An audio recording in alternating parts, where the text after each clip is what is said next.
And we are about 4 days into 2018. I know some people are already struggling with their New Year's resolutions. So we have behavioral therapist Martin Calder here to tell us why it's so hard and how we can actually accomplish them.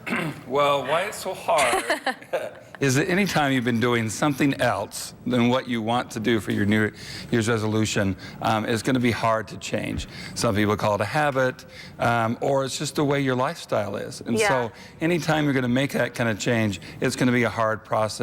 And people don't, they get all psyched up and then they don't realize, all right, the day-to-day work on this resolution is going to be hard. Yeah, is that one of the best things? Kind of take it day-to-day, not think, oh, Right. 365 days of working out or something. Right. So one of the things is to break down your goals. Everybody's kind of heard how to make a goal, but if your resolution is to exercise, one, define it better. Define exercise as something, all right, this means I will get up at this time and I'm going to do these kind of exercises, or I'm going to run and I'm going to run the specific places. So make the goal quantifiable.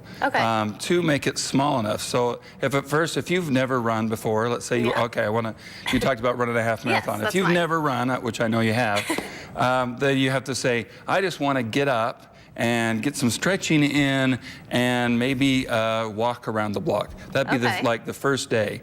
And then maybe do that for a week and then move on to like, all right, now I feel good about that. I've been doing that for a week or 2 weeks. Now I'm going to extend that out and go a little farther. That's one of the things that people don't do, is they make more small goals that they can actually accomplish.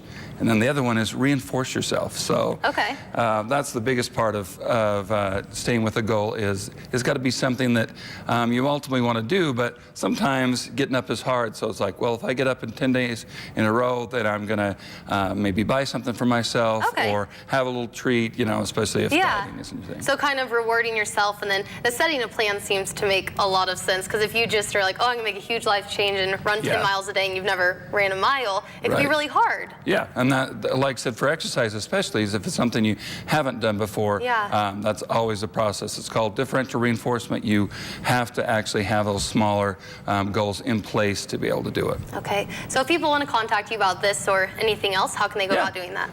Call my cell phone at 208-604-0008 at Access Point Family Services. Okay, perfect. Well, thank you so much for those tips.